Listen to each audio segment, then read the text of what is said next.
નમસ્કાર મિત્રો, સ્વાગત છે આપનું લિયો ઇંગ્લિશ હબના વધુ એક લેક્ચરમાં. અને આજે આપણે એક સરળ પરંતુ ખૂબ જ મહત્ત્વનો ટૉપિક શીખવા જઈ રહ્યા છે. તો ક્યાંય પણ વિડીયો સ્કીપ ના કરતા અમારી ચેનલને સબસ્ક્રાઈબ ના કરી હોય તો સબસ્ક્રાઈબ કરી દેજો, જેથી કરીને તમે કોઈ પણ ઇમ્પોર્ટન્ટ અપડેટ મિસ ના કરો.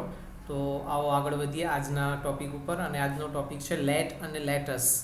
તો લેટનો ઉપયોગ દો કે દે એના માટે થતો હોય છે. ગુજરાતીમાં દો એવો શબ્દ આવતો હોય છે કે દે, આપણે તુકારામાં વાત કરીએ તો વધુ સમય ન લેતા આગળ વધીએ મિત્રો. અને એના એક્ઝામ્પલ્સ જોઈએ તો મને હવે ભણવા દો. ક્યારેક આપણે એવું કહેવું હોય તો મને હવે ભણવા દો, કે કોઈને તુકારાથી આપણે વાત કરતા હોઈએ, મિત્ર હોય, કે મને હવે ભણવા દે, કે સુવા દે, કે કંઈ પણ જમવા દે.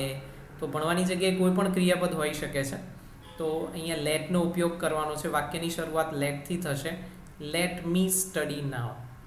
તો અહીંયા મને લેટ પછી આવશે લેટ મી અને સ્ટડી નાવ.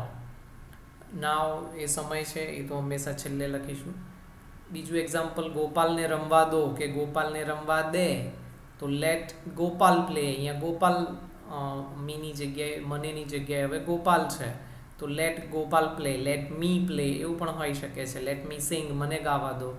તો એ રીતે આપણે અહીંયા જોઈ શકીએ છીએ કે ગોપાલને રમવા દો, લેટ ગોપાલ પ્લે. અહીંયા SES, વર્બ 2, વર્બ 3 એવા કોઈ નિયમો કોઈ છે નહીં.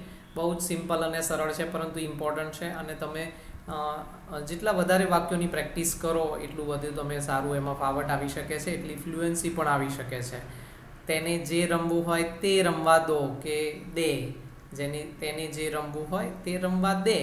તો લેટ હિમ ઓર હર. અહીંયા કોઈ સ્ત્રી પાત્ર હોય તો લેટ હર પણ આવે છે. તો let her play what she wants. અહીંયા આપણે કોઈ પુરુષ જાતિની વાત સમજી લઈએ, ધારી લઈએ, તો let him play what he wants. What એટલે જે રમવું હોય તે. અહીંયા માંગુ છું એવું ક્યાંય આવતું નથી. વોન્ટ એટલે માંગુ છું એવું થાય. પરંતુ અહીંયા રમવું હોય તે, એનો અર્થ આખો ફ્રેઝ બને છે, એટલે કે શબ્દોનો સમૂહ બને છે. અને જે રમવું હોય તે એના માટે ઇંગ્લિશ થાય છે what he wants. What I wants, મને જે રમવું હોય તે રમવા દો.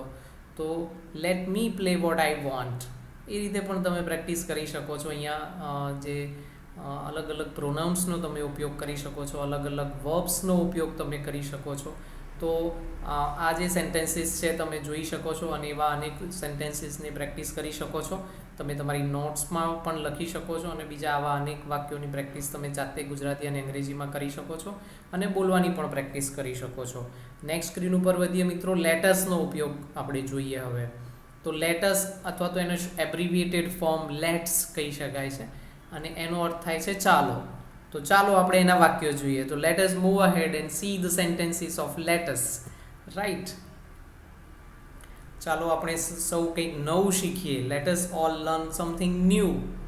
રાઈટ, ચાલો આપણે આપણી શેરીમાં વધારે વૃક્ષો વાવીએ. Let us plant more trees in our colony. And at last, actually first sentence છે, ચાલો ફરવા જઈએ. Let us go to travel. It's a vacation. Right, તો ચાલો ફરવા જઈએ. Let us go to travel. તો આવી રીતે મિત્રો આજના લેક્ચરમાં આપણે લેટ અને લેટસનો ઉપયોગ જોયો. આશા રાખું છું તમને વિડીયો ગમ્યો હશે. અમારા વિડીયોને લાઇક કરજો, કમેન્ટ કરજો, અને અમારી ચેનલને સબસ્ક્રાઈબ કરી અને તમારા મિત્રો અને પરિવારને શેર કરજો, જેથી કરીને એમને પણ સારામાં સારું ઇંગ્લિશ, જેવું ગુજરાતી આવડે છે એવું જ લખતા, બોલતા, વાંચતા આવડે. Thank you very much guys four joining us today. Thank you.